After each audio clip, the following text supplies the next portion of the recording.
Hello everyone, I hope you're all well. So I wanted to sit down today and talk to you a bit about how I'm feeling starting university, going into my third year during a global pandemic. And I've been told by my department at the university that all my lectures for the first semester are definitely online. And hearing that news initially, I know it's the right thing, but it came as a bit of a shock because I'm a very hands-on learner. I enjoy meeting people and being in class and putting my hand up and asking questions, and that interaction is a really important bit of learning for me. So instantly when I found out about them being online, alarm bells went in my head. One of the reasons I love university is going into the library and studying and feeling like I'm in a different workspace and a different headspace, and the fact that I can just study, get my head down and being in a completely different environment than home. So obviously being in a university house of 8 this year, which is quite a hustly bustly house, a noisy house as well, I was worried about being distracted and not being able to just block everything out and sit down and kind of make my room into my workspace. So in this video I'm going to talk to you about how I'm going to get around that, what I've come up with to motivate myself and to separate my home space from my workspace. So without further hesitation, let's get on with the video. So my first tip is, as tempting as it can be just to wear cozy clothes and comfy, warm indoor clothes, change out of them. Get into things you'd want to wear into university that you don't want to just crawl into bed, like these comfy leggings and this cozy little top. I just want to crawl into bed and hibernate. So top tip number 1, get changed in the morning, make yourself feel ready and like you would go into uni.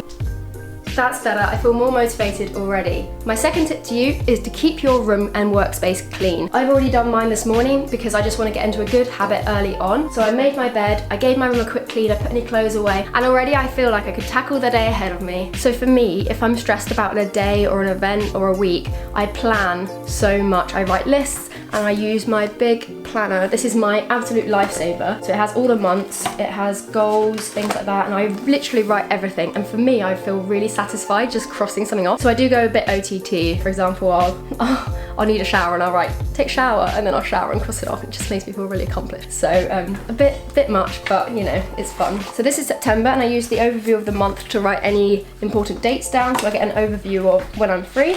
And then I go into the individual days and I write everything I need to do each day, and I find it just de-stresses me entirely, and it also makes me more productive because I can just see exactly what I need to do and I can order them and do them in order of importance. So that's my top tip, is to get a diary or a calendar or a whiteboard and to literally write out your whole week or your whole month, just so you know when deadlines are, when your seminars are. Talking of seminars, I still need to go on and see my timetable for the year. So what I'm going to do now is I'm going to take you along with me to view my timetable for the very first time. So this is exciting. Obviously it's all online, so I don't need to be in uni for it.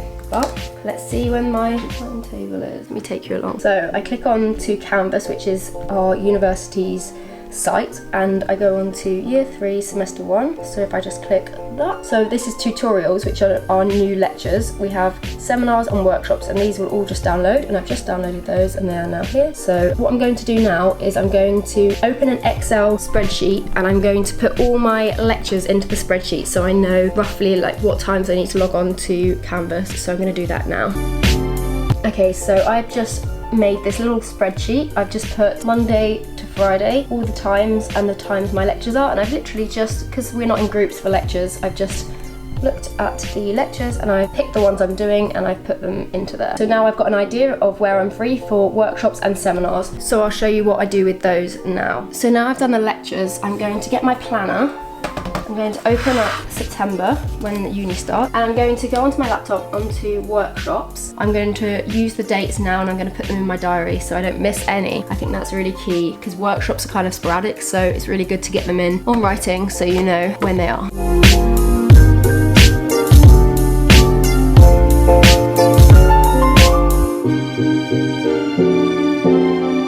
Okay, so now I have just finished figuring out when I want all my workshops and seminars, and as you can see I've kind of grouped them all together, and I just kind of enjoy doing this because if they're all spread out I get really confused as to when they are. So they're kind of grouped together in 2 weeks. So there's this week, which is a bit crazy, and then the week after, but then they're all done, so it's just nice to get them out of the way quite early on. That's just my method of doing it, but obviously everyone's different and some people might want to break between them, so yeah, that's just me. But now I'm going to go through and colour code them because I'm a really visual learner, so I really benefit from just having everything different colours, and it's also pretty, so why not? So I think on top of getting ready in the morning, opening your blinds, making your bed, clearing your room, planning your day ahead, I think it's really important to create and maintain healthy habits throughout the semester. So for me, I do not drink enough water at all. So one habit I want to get into this year is drinking more water. I also think that just opening your window, letting some air in is a really nice habit to have. Also exercise. Your brain always feels so much clearer after exercise. So for me, I'll be at the climbing gym lots, I'll be working out, I'll be going for walks. I also think that changing environment is so important. I know for me, I get so stagnant just sat in one place. So I'll be studying in the garden, I might go to the beach, I might go to cafes, I might see if the library in town is open. The one in campus isn't at the moment, but I might find some little spots. I might suss out in the next week or so some little study spots so I can kind of keep sane that way. Also, I think it's really important to draw a line at kind of 5 o'clock at night and say, I'm done with work for the day, this is my evening, I need to relax. Because working from home, the periods of you working and socializing can really blur into one, and you can sometimes feel like you've just worked all the time. So I think drawing a line under your workday, maybe getting changed, going outside, doing whatever makes you feel good is really important to just change your scene. So for me, even at lunchtime, I'll go to the kitchen, sit down for lunch so I get that separation in my head. And at 5, 6 o'clock, when I decide to finish work for the day, I'll shut my laptop down completely, put it away, and go and spend time with friends and think that's my work done for the day. I'll shut my planner and be ready to work again the next day. And also, like, getting a good night's sleep is so important, especially when you've got work. Don't stay up till like 1 or 2 a.m. the night before you've got kind of a full day of workshops and seminars, because especially sat at a laptop, it is so hard to, you know, stay energized and stay motivated. So having a good night's sleep and feeling well rested is so important, even more than ever. Those are kind of my top tips and tricks to how I'm going to stay sane during online lectures and learning for my semester 1 on my 3rd year at university. I hope you can kind of take some inspiration from that and maybe use a few of those tips to help self-motivate yourself too. I know it can be super daunting and an anxious time for everyone, but I promise it will be alright. We'll get through this together. The sun is still shining. It will all be alright, promise. Make sure you're kind of included in a lot of group chats, and your lecturers will always be there, so drop them an email if you ever feel stressed. So yeah, that's all for me from now. I hope you have a lovely week, and I'll see you all again soon. Bye!